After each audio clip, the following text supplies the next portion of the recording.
ปรัสลาวและภูฏานได้กล่าวถ้อยแถลงสนับสนุนซึ่งที่ประชุม General Committee ได้มีมติให้บรรจุเรื่องนี้เข้าสู่การพิจารณาของสมัชชาเต็มคณะแล้วก็ได้มีมติยกให้วันวิสาขบูชาเป็นวันสำคัญสากลของโลกเป็นผลสำเร็จในปีดังกล่าวญาติโยมสาธุชนทั้งหลายนี่คือที่มาที่ไปของวันสำคัญสากลของโลกคือวันวิสาขบูชามาคุยกับวิทยากรในวันนี้พระอาจารย์ครับฟังตรงนี้แล้วที่มาที่ไปตรงนี้มีความคิดเห็นยังไงบ้างพระอาจารย์ครับพระอาจารย์ครับเราก็น่าชื่นชมกับผู้หลักผู้ใหญ่คนต่างชาติต่างบ้านต่างเมืองที่ผู้คน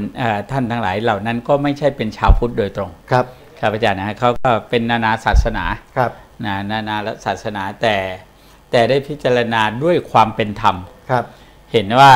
องค์พระมหาบุรุษของเราดั้งเดิมคือเจ้าชายสิทธัตถะเนี่ยเป็นมนุษย์เกิดมาได้จริงแล้วได้มาศึกษาแสวงหาโมกขธรรมจนกระทั่งได้ตรัสรู้เป็นพระสัมมาสัมพุทธเจ้าจริงครับและหลักธรรมคำสอนเนี่ยสมบูรณ์แบบคือสอนมนุษย์จริงๆครับครับเนี่ยคือสอนมนุษย์อย่างมนุษย์สอนมนุษย์เลยครับอาจารย์แล้วก็ได้ผลจริงๆแล้วได้ผลจริงโดยเฉพาะใน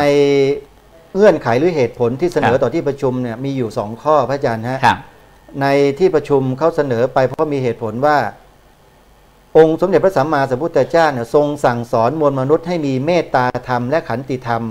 ต่อมวลมนุษย์ด้วยกันเพื่อให้เกิดสันติสุขในสังคมและนี่เมื่อสมัชชาใหญ่เขาพิจารณาแล้วก็เห็นว่าเป็นความจริงเขาเลยรับเรื่องนี้เข้าสู่วาระประชุมใหญ่เลยแล้วก็พิจารณาตัดสินยกให้วิสาขบูชาเนี่ยเป็นวันสำคัญของโลกครับเป็นวันสำคัญสากลของโลกละครับผมฉะนั้นทุกประเทศก็ต้องให้การเรียกว่าจะนับถือไม่นับถือก็ไม่รู้ต้องจัดงานก็ต้องจัดงานเพื่อเป็นการบูชาครับเพื่อเป็นการบูชาอย่างน้อยเลยเนี่ยท่านเหล่านั้นน่ะถึงแม้ว่าจะไม่ได้ศรัทธาในฐานะว่าท่านเป็นองค์ศาสดาของพระสัมมาของพุทธศาสนาแต่เขายกย่องในฐานะเป็นบุคคลพิเศษของโลกครับผมบุคคลสำคัญของโลกนะครับอาจารย์นะคือเขาอาจบางทีจะนับถือศาสนาไหนก็ช่างครับผมนะครับแต่เขาได้ให้การยกย่องว่าเป็นบุคคลสำคัญครับในอย่างประเทศนะฮะที่ไม่ได้นับถือศาสนาพุทธ 100% นะครับนิดเดียวเองอย่างบังคลาเทศอย่างจีนเห็นไหมอาจารย์นะอย่างปากีสถานก็สนับสนุนเห็นไหมครับอย่างประเทศเนปาลเห็นไหมอินโดนีเซียอย่างเนี้ยเขาเห็นด้วยครับเพราะเนี่ยท่านอาจารย์ครับบุคคลเหล่านี้เนี่ยเขารู้พื้นฐานพื้นเพลหรือว่ารู้เกียรติภูมิเบื้องหลังของประเทศเขานะครับอาจารย์ครับผมเขารู้เกียรติภูมิเบื้องหลังเลยว่าเหมือนปากีสถานอย่างนี้ครับผมหลักฐานปรากฏชัดทั้งถ้ำทั้งโบราณสถานวัตถุครับอาจารย์พุทธทั้งนั้นแล้วอาจารย์เชื่อไหมครับโดยเฉพาะสิ่งสำคัญที่สุดในโลกก็คือว่าพิพิธภัณฑ์ครับครับผมพิพิธภัณฑ์ในปากีสถานเนี่ยมีแต่ประวัติศาสตร์ของพุทธทั้งนั้นเลยทั้งหมดเลยและที่อยู่ในปากีสถานตอนนี้นะครับอาจารย์ครับบาทของพระสัมมาสัมพุทธเจ้าจริงเหรอครับอาจารย์บาทที่เอามาขุดค้นพบไปขนเอาไปจากเกษริยาเนี่ยครับอาจารย์พระเจดีย์เนี่ยตอนเนี้ยบรรจุอยู่ในพิพิธภัณฑ์โอ้โหนี่ดีใจจังเลยที่ทราบเขากำลังจะทำเรื่องขอกลับมาครับอาจารย์ฮะจะขอกลับมาแล้วครับนี่นะครับอาจารย์เนี่ยแล้วอินโดนีเซียครับอาจารย์ในภาพนี่ไงครับนี่ครับอาจารย์ว่าเลยในอินโดนีเซียครับท่านอาจารย์ครับคนในถึงแม้ว่าเขาจะเปลี่ยนจากพุทธไปเป็นศาสนาอื่นก็ตามครับอาจารย์นะคนอินโดนีเซียพื้นหลังเบื้องหลังของเขาเนี่ยคือพุทธศาสนา 100% นะครับอินโดนีเซียนะครับอาจารย์นะเพราะเป็นคนพุทธจริงๆเลยครับอาจารย์นะแต่ด้วยเหตุปัจจัยทางการเมืองนะเขาก็จึงได้ล่าอาณานิคมผมต้องบอกว่าอินโดนีเซียก็ดีปากีสถานก็ดีบังคลาเทศก็ดีประเทศที่เป็นชาวพุทธเหยียบย่างไปตรงไหนแทบจะเจอวัดวาอารามของพุทธศาสนาทั้งนั้นวัตถุโบราณทั้งนั้นเลยครับพระอาจารย์ครับโดยเฉพาะอินโดนีเซียที่ท่านพระอาจารย์ไปมาเนี่ยครับอาจารย์ฮะโอ้โหบูโรพุทโธนะครับอาจารย์ครับยิ่งใหญ่และมหัศจรรย์พระอาจารย์เคยไปครับยังไม่เคยไปเลยครับอาจารย์ต้องไปกับผม เดี๋ยวไปด้วยกันวันนี้พระอาจารย์พระครูอาจารย์วงศิลป์ครับอาจารย์ท่านเป็นประธานพระธรรมทูตที่อินโดนี่โทรมาหาผมคุยกันอยู่ครับอาจารย์ท่านจะนิมนต์ให้ผมไปเนี่ยปีนี้ผมก็เลยบอกอาจารย์พระครูต้องกราบขออภัยด้วยเถอะเพราะว่าไปไม่ได้ซะแล้วติดงานซะแล้วครับอาจารย์ท่านบอกว่าปีหน้าเอาใหม่เดี๋ยวผมต้องมาก่อนเวลาท่านอย่างนั้นต้องได้ไปครับอาจารย์ครับอาจารย์ฉะนั้นเราจึงบอกว่าอยากให้ชาวพุทธเราภาคภูมิใจเจอเราเกิดมาชาตินี้นะครับอาจารย์นะญาติโยมชาวพุทธเราเนี่ยไม่เสียชาติเกิดหรอก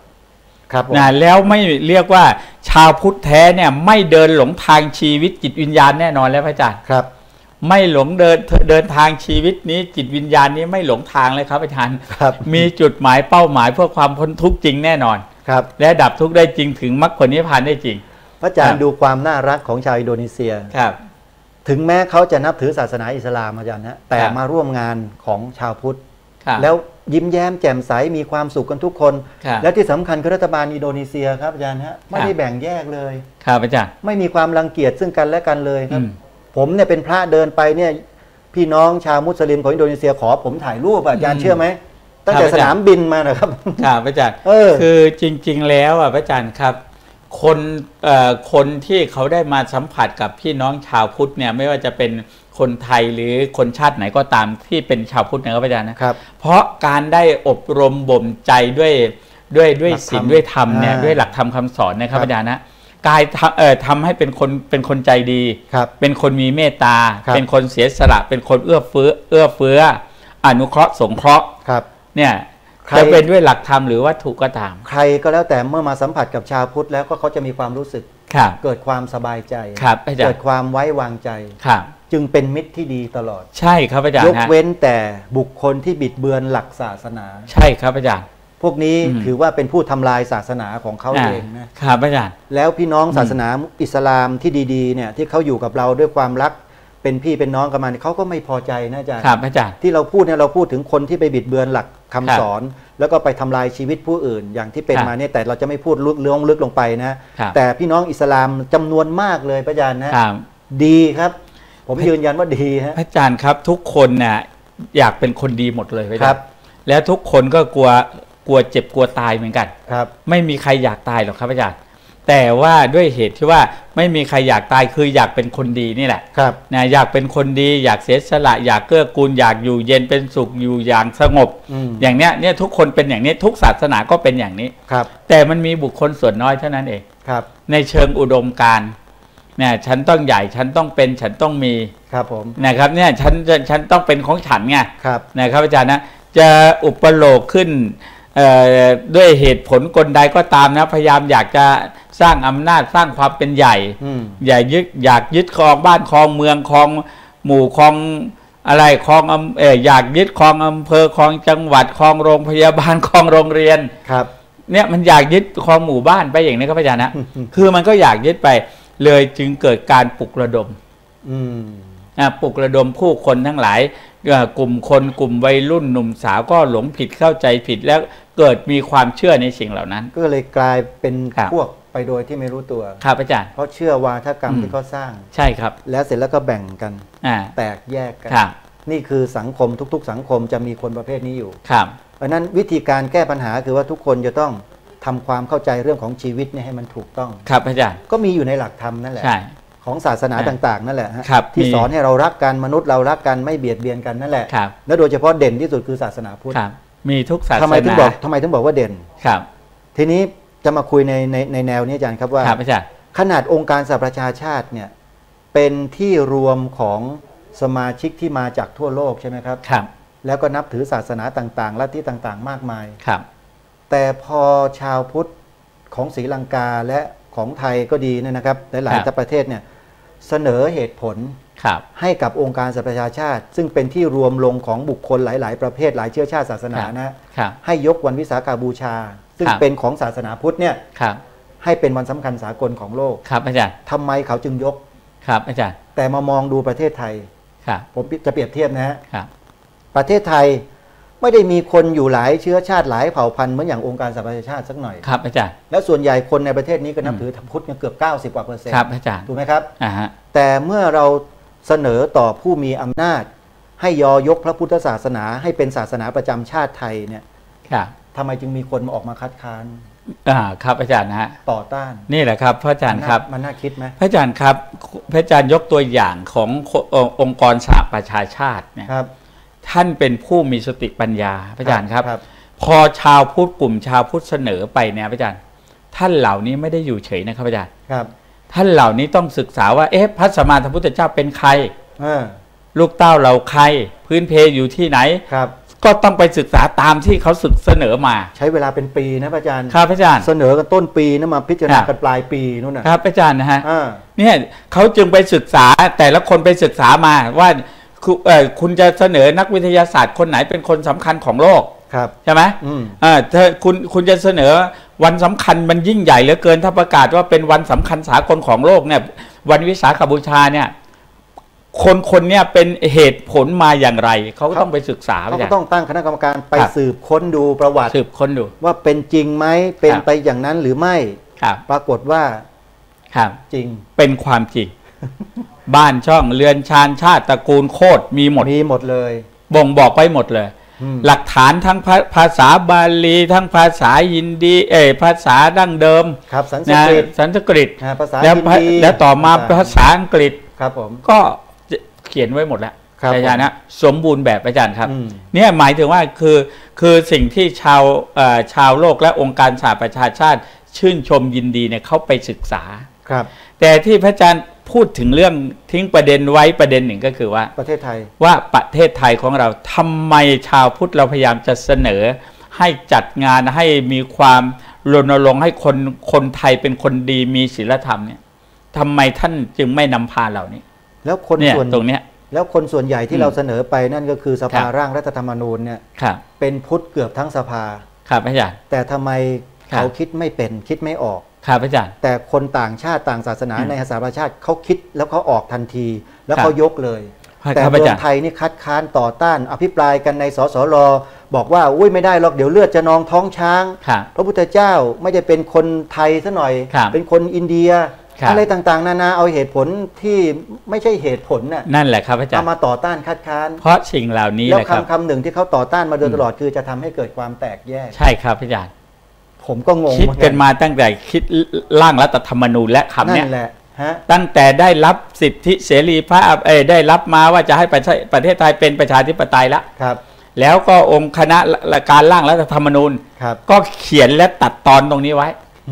ตรงนี้แหละครับไอ้ความคิดผิดเห็นผิดเนี่ยไอ้ความเป็นมิจฉาทิฏฐิของคนไม่ศึกษาเรื่องพุทธศาสนาครับและล่าสุดมีคำพูดของผู้ที่เกี่ยวข้องกับการยกร่างรัฐธรรมนูญครั้งที่ผ่านมาเนี่ยพูดออกมาคำหนึ่งบอกว่าถ้าหากบัญญัติศาสนาพุทธไว้ในรัฐธรรมนูญแล้วจะทำให้เกิดอันตรายในระยะยาวครับนี่แหละครับอาจารย์เห็นไหมเนี่ยเพราะว่าถ้าบุคคลเหล่านี้เนี่ยเขามีโอกาสมีโอกาสมาศึกษาค้นคว้าเหมือนองค์การสหประชาชาตินะครับอาจารย์นะครับถ้าเขามาศึกษาพุทธศาสนาอย่างแท้จริงศึกษาหนึ่งประวัติของพระพุทธเจ้าครับนะประวัติของพระพุทธเจ้าอย่างเดียวเลยครับธรรมะและวินัยที่พระพุทธเจ้าสั่งสอนไว้มาพิสูจน์ได้เลยมีคำไหนตรงไหนที่พระพุทธเจ้าสอนให้ไปเบียดเบียนด้วยกายด้วยวาจาและด้วยใจในบุคคลเพื่อนร่วมโลกบ้างมีไหมนะครับมาพิสูจน์ดูเนี่ยแล้วผมถามหน่อยว่ามันจะเป็นอันตรายในระยะยาวยังไงจะทำให้เกิดความแตกแยกยังไงเอาอะไรมาพูดผมก็สงสัยอยู่เหมือนกันก็ผมนึกบอกว่าผมก็พูดหลายครั้งเหมือนกันครับอาจารย์ว่าคนเนี่ยที่พูดอย่างนี้เนี่ยแล้วไปบวชที่ต้นพระศรีมหาโพธิ์บวชด้วยไปบวชพระในองค์การของในกลุ่มก้อนของผู้พิพากษาของศาลน่ะจัดกันเป็นกลุ่มเป็นคณะไปบวชผมบอกว่าล้างบาปได้ไหมในเมื่อเราทำบาปมหาศาลกับประชาชนคนชาวพุทธทั่วโลกเลยครับไม่ใช่เป็นเฉพาะคนไทยอย่างเดียวคนที่เข้ามาประเทศไทยต้องการอยากเห็นประเทศไทยมีความสุขมีคนสยามเมืองยิ้มแย้มแจ่มใสด้วยหลักธรรมคำสอนที่เมตตาเกื้อกูลอนุเคราะห์สงเคราะห์นะคนฝรั่งไปไหนมาไหนเนี่ยเขาอยู่บ้านเขาพระอาจารย์ครับมีจะกินอะไรจะทานอะไรต้องอเมริกันแชร์อย่างเดียวนะครับอาจารย์อย่างนั้นนะต้องแชร์กันอย่างเดียวครับนั่งโต๊ะหนึ่งเนี่ยสั่งอาหารมาเนี่ยก็ต้องแชร์กันจ่ายคุณก็กินฉันก็กินนะอย่างเนี้ยต้องแชร์กันจ่ายแต่พอเสร็จแล้วเนี่ยพอมาประเทศไทยครับเชิญทานอาหารฟรี ไปบ้านนั้นก็ได้ทานไปบ้านนี้ก็ได้ทานไปกิจกรรมงานวัดไหนวัดไหนไม่มีเสียเงินสักบาทครับอาจารย์กินฟรีฝรั่งมาเห็นงงนั่นแหละคือครับมีอย่างนี้เลยประเทศไทยเขาเลยอยากจะมาเมืองไทยนี่แหละครับอาจารย์นะแต่พอไปเห็นบางจังหวัดพอได้ข่าวว่าพระถูกฟันหัวเละถูกระเบิดขณะบิณฑบาตเขาก็ไม่อยากมาสร้างความเสียหายให้กับประเทศมากมายมหาศาลแต่พอเราพูดก็หาว่าพระพูดการเมืองมันก็แปลกดีเหมือนกันเนาะคือการเมืองกับพระมันแยกกันไม่ได้เพียงแต่ว่าพระไม่ได้ไปลงเล่นการเมืองเท่านั้นเองอาจารย์ครับมีสิทธิที่จะพูดเรื่องการเมืองแล้วก็พูดด้วยการเมืองคือการศีลธรรมไม่ใช่ไปพูดการเมืองที่ไปให้เกิดการทะเลาะเบาะแว้งนะครับอาจารย์การเมืองของพระคือการที่จะทำให้พวกคุณมีศีลธรรมครับนะให้คุณมีศีลมีธรรมให้คุณได้รู้จักว่าพระพุทธเจ้ามีจริงครับนะพระธรรมมีจริงเนี่ยศีลธรรมเนี่ยศีลธรรมที่พระพุทธเจ้าวางหลักไว้ให้มนุษย์ปฏิบัติเนี่ย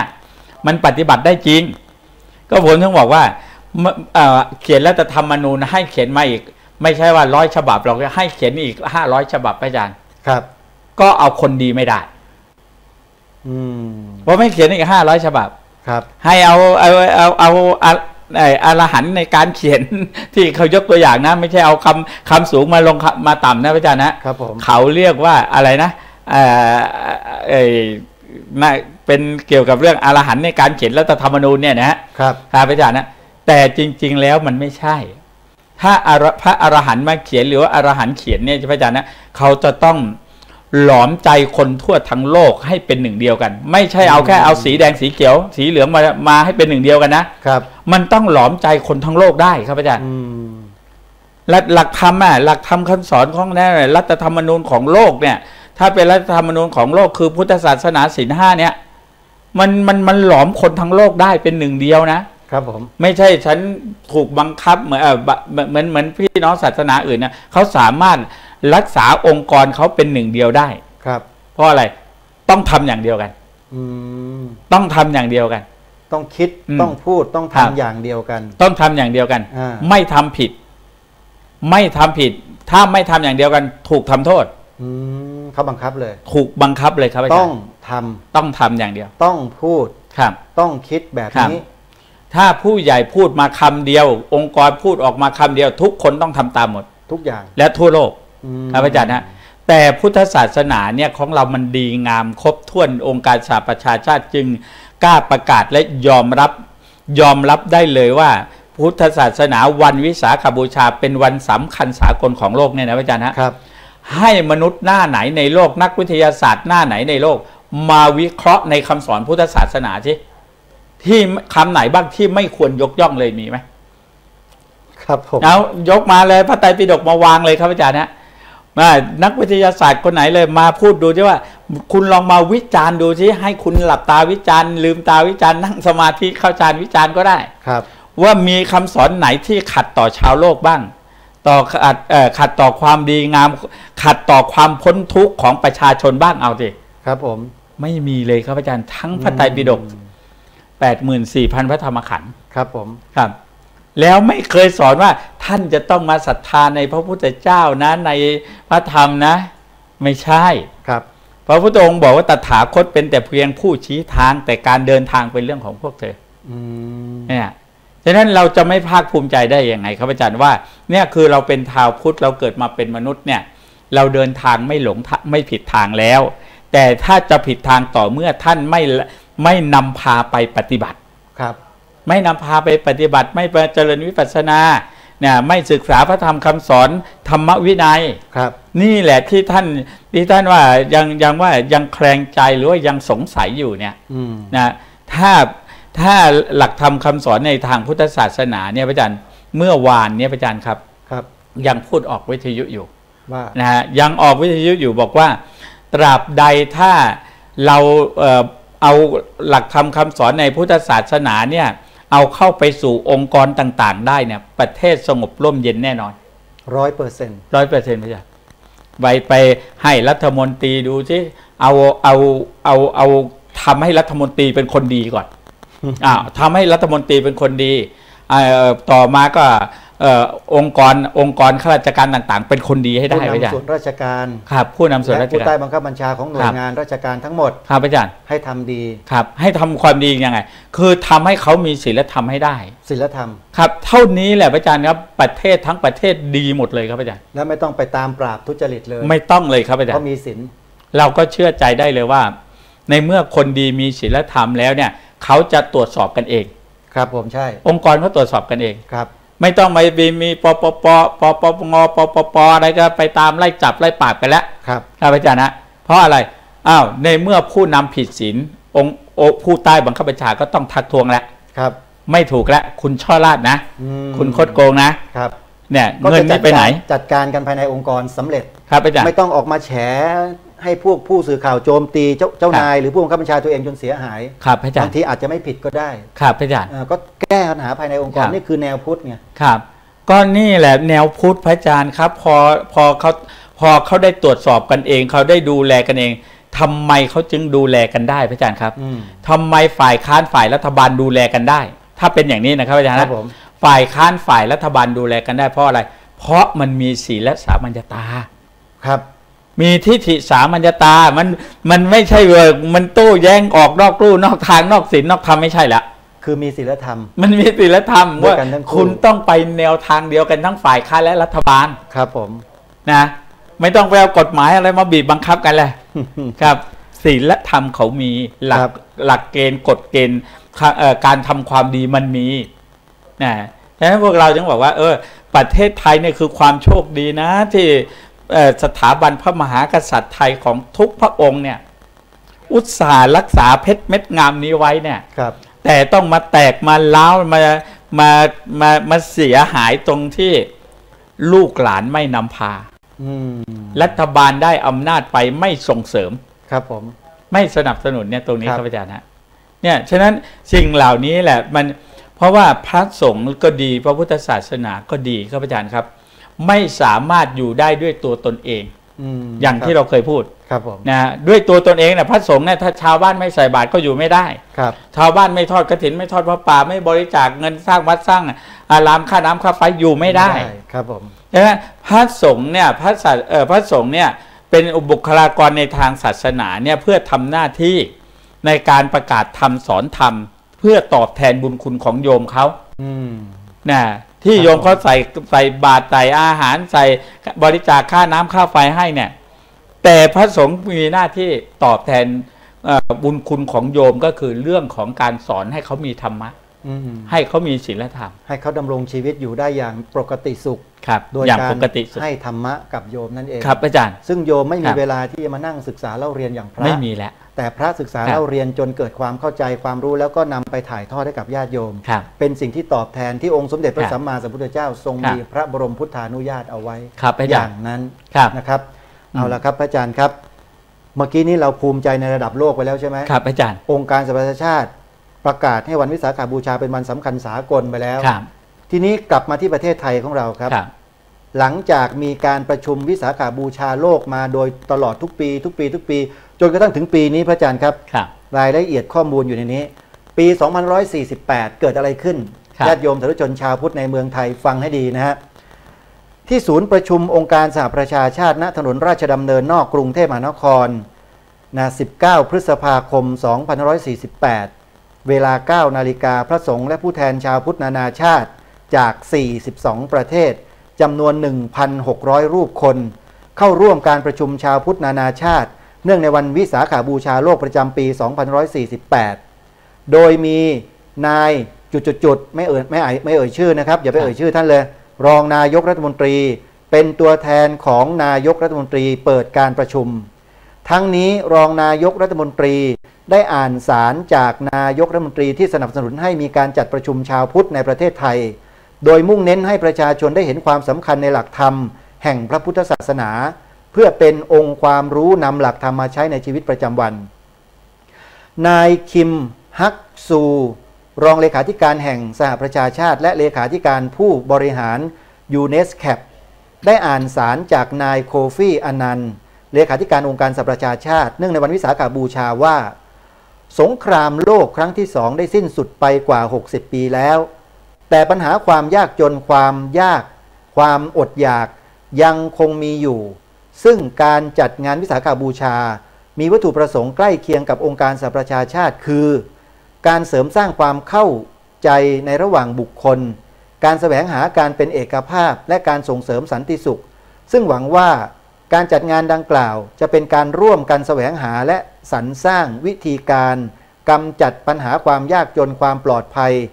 โดยองค์รวมที่สามารถรับมือก่อการร้ายในปัจจุบันรวมถึงวิธีการเพิ่มความเคารพในศักดิ์ศรีของความเป็นมนุษย์พระเทพโสพลอธิการบดีมหาวิทยาลัยมหาจุฬาลงกรณราชวิทยาลัยในสมัยนั้นนะครับปัจจุบันคือท่านรงค์สมณศักดิ์ที่พระธรรมบัณฑิตพระพรหมบัณฑิตขออภัยนะครับจากมหาวิทยาลัยมหาจุฬาลงกรณราชวิทยาลัยกล่าวในการจัดงานเฉลิมฉลองวิสาขบูชาในประเทศไทยปีนี้ว่าเป็นการสร้างประวัติศาสตร์ในสองฝ่ายคือการที่พระพุทธศาสนาทั้งสองฝ่ายมหายานเช่นจีนญี่ปุ่นและเถรวาทเช่นไทยพม่าอินเดียศรีลังกาได้ร่วมกันจัดงานเป็นปีแรกและเป็นประวัติศาสตร์ร่วมกันที่องค์การสหประชาชาติได้เปิดให้ใช้สถานที่และส่งผู้แทนคนสำคัญเช่นนายคิมฮักซูมาร่วมในงานนี้เนื่องจากองค์การสหประชาชาติได้ประกาศให้วันวิสาขบูชาเป็นวันสำคัญสากลของโลกเมื่อวันที่13ธันวาคม2542การที่นิกายมหายานและเถรวาทไม่ได้มีการจัดงานวิสาขบูชาร่วมกันมาก่อนเนื่องจากการนับวันเกิดของพระพุทธเจ้าไม่ตรงกันทางนิกายมหายานจะนับแบบสุริยคติซึ่งจะประมาณต้นเดือนเมษายนขณะที่เถรวาทจะนับแบบจันทรคติซึ่งจะประมาณกลางเดือนพฤษภาคมซึ่งครั้งนี้ต้องขอบคุณความใจกว้างของมหายานที่จริงได้จัดงานดังกล่าวไปเมื่อเดือนที่แล้วแต่ก็ยังมาร่วมจัดงานอีกครั้งในประเทศไทยเพื่อเป็นการแสดงให้องค์การสหประชาชาติและชาวโลกได้รับรู้ถึงพลังแห่งชาวพุทธที่มุ่งไปสู่การสร้างสันติภาพพระเทพโสพลกล่าวส่วนทางด้านขออภัย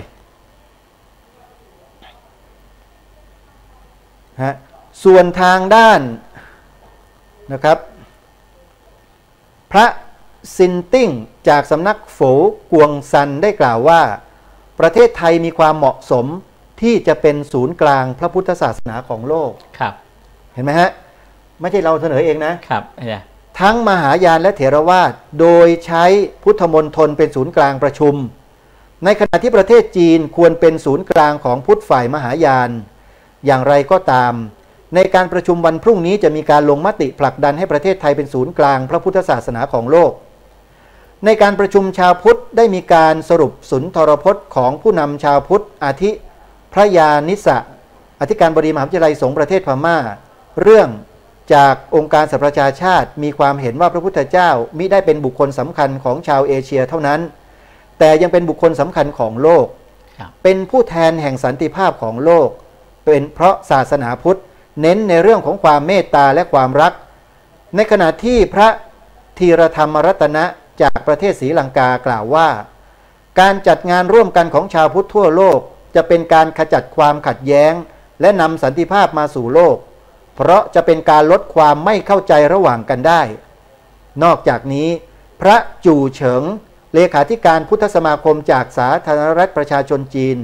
ยังได้เดินทางมาร่วมงานดังกล่าวพร้อมนายเย่เสี่ยวเหวิงรัฐมนตรีประจำกระทรวงวัฒนธรรมของจีนซึ่งทั้งสองคนถือเป็นบุคคลสำคัญอย่างมากเนื่องจากพระจู่เฉิงเป็นเลขาขององค์กรพุทธศาสนามหายานที่ใหญ่ที่สุดในโลกเพราะมีประชาชนนับถือกว่า100 ล้านคนและเป็นครั้งแรกที่รัฐมนตรีกิจการศาสนาของประเทศจีนเดินทางมาไทยซึ่งทั้งสองมีความเห็นตรงกันว่าควรจะต้องมีการจัดงานในลักษณะนี้ปีละ1 ครั้งในประเทศไทยและในปีหน้าทางการจีนขอเชิญสมเด็จพระพุทธาจารย์วัดสะเกษไปร่วมงานด้านพระพุทธศาสนาในประเทศจีนผลการประชุมชาวพุทธนานาชาติมีมติให้พุทธมณฑลเป็นศูนย์กลางพระพุทธศาสนาแห่งโลกเมื่อวันที่20 พฤษภาคม 2548 ครับพระอาจารย์ครับครับพระอาจารย์ครับประเทศไทยได้รับเรื่องดีงามเหล่านี้พระอาจารย์ฮะที่เป็นเกียรติแก่ประเทศไทยที่งดงามและสวยงามมากเนี่ยครับสื่อไม่ออกมานำเสนอครับ มากระตุ้นเตือนต่อมความดีครับผมเนี่ยมากระตุ้นเตือนต่อมความดีให้มันฟูขึ้นมาบ้างเนี่ยไม่ส่งเสริมมันไม่ส่งเสริมครับอาจารย์นะถ้าแบบนี้นะใกล้วันวิสาขบูชาอย่างเนี้ยมาช่วยกระตุ้นต่อมความดีนะเป็นวันศีลธรรมนะอาจารย์นะเป็นวันแห่งศีลธรรมเป็นวันแห่งความดีนะเนี่ยเรากระตุ้นเตือนให้ทุกคนเตรียมตัวเตรียมใจถึงวันนั้นเป็นวันแห่งดีนี่โอ้โหวันแห่งความรักวันนั้นวันนี้โอ้โหลงกันเหลือเกินบูมกันน่าดูบูมน่าดูประชาสัมพันธ์กันโดยที่ไม่ต้องจ้างใช่ครับอาจารย์นะฉะนั้นพุทธศาสนาเนี่ยคือเราบอกว่าเราไม่ได้มาหลงงมงายอยู่กับพุทธศาสนากับคำว่าวันสำคัญสากลของโลกหรอกครับอาจารย์เราไม่ได้มาหลงงมงายเหล่านี้แต่ไอ้สิ่งที่มันวันวิสาขบูชาโลกเนี่ยเราอยากให้กระตุ้นเตือนหลักความดีครับผมให้กระตุ้นเตือนศีลธรรมให้กลับมาครับเนี่ยเรียกร้องศีลธรรมให้กลับมาให้มนุษย์ชาวโลกทั่วโลกเนี่ยมีศีลธรรมมีคุณธรรมเหมือนสักครู่ที่บอกว่าเอาประวัติของพระพุทธเจ้าเอามาวางเลยให้ทุกคนในโลกนี้มาวิจารณ์เลยครับจะมีบุคคลบางคนถึงแม้จะบอกว่ามนุษย์คนไหนนะมนุษย์ที่จะเกิดมาแล้วเดินได้7 ก้าวอ่ะมันยังมีคนมองออกไปทะลุข้างแค่ข้างคูไปอยู่อย่างนี้ยังมีอยู่ครับอาจารย์นะคราวนี้ถ้าไม่เป็นอย่างนี้พระอาจารย์ครับไม่งั้นถ้าไม่เป็นมนุษย์ผู้วิเศษกว่ามนุษย์ธรรมดานะครับอาจารย์นะก็คงไม่ได้ตรัสรู้เป็นพระสัมมาสัมพุทธเจ้าสิ่งนั้นยิ่งใหญ่กว่ายากกว่าครับอาจารย์ครับกับการที่จะเกิดมาเดินได้7 ก้าวเนี่ยครับผมมันด้วยบุญบารมีของพระองค์แต่ละการสร้างพระองค์บารมีมาแต่ละภพแต่ละชาติครับผมครับแต่ว่าคราวนี้เรามาดูว่าศาสนาไหนในโลกบ้างที่สร้างบารมีแบบองค์พระมหาบุรุษแบบพระสัมมาสัมพุทธเจ้าพระเจ้าไม่มีมันไม่มีประวัติศาสตร์ไม่มีตำราไม่มีอะไรที่จะอ้างอิงชาติตระกูลในการเรียนในการศึกษาในการสร้างบารมีแต่ละภพแต่ละชาติมาเลยพระเจ้าไม่มีบางศาสนาองค์การสหประชาชาติจะไปค้นไปหาประวัติก็เจอแต่อะไรก็ไม่รู้ค่ะพระเจ้าแต่ไม่มีอย่างที่ศาสนาพุทธเรามีนั่นแหละสิครับพระเจ้านะเราจึงบอกว่าพุทธศาสนาเนี่ยประวัติของพระพุทธศาสนาหรือว่าประวัติของพระพุทธเจ้าก็ดีประวัติของเจ้าชายสิทธัตถะก็ดีครับเอาประวัติของเจ้าชายสิทธัตถะเลยครับอาจารย์ฮะตั้งแต่ชาติตระกูลในการเกิดก็มีความบริสุทธิ์เป็นพระมหากษัตริย์นะครับอาจารย์พอเกิดมาเป็นพระมหากษัตริย์แล้วเนี่ยพระอาจารย์ครับพระอาจารย์ลองคิดดูสิครับว่าการเกิดมาแล้วเนี่ยพระอาจารย์ครับมารดากับสุบินิมิตฝันดีเนี่ยฝันดีการศึกษาตั้งแต่ยังวัยเยาว์พระพี่เลี้ยงนางนมคอยดูแลเป็นยังไงนะกลัวพี่เลี้ยงนางนมจะลำบากกลัวจะเหน็ดเหนื่อยก็ให้ไปพักไปเปลี่ยนพักผ่อนได้ครับผมพระองค์ไม่ดื้อไม่เกไม่ซนครับเนี่ยมันศึกษาถึงขนาดนี้ครับอาจารย์นะพอให้ไปศึกษาอยู่กับอาจารย์ก็เป็นสิทธิที่ดีของอาจารย์อีกอาจารย์กลับมาจากโรงเรียนก็มาทำการบ้านการศึกษาเรียนรู้ถึงเวลาไปเรียนอาจารย์ถามอะไรตอบได้หมดอีก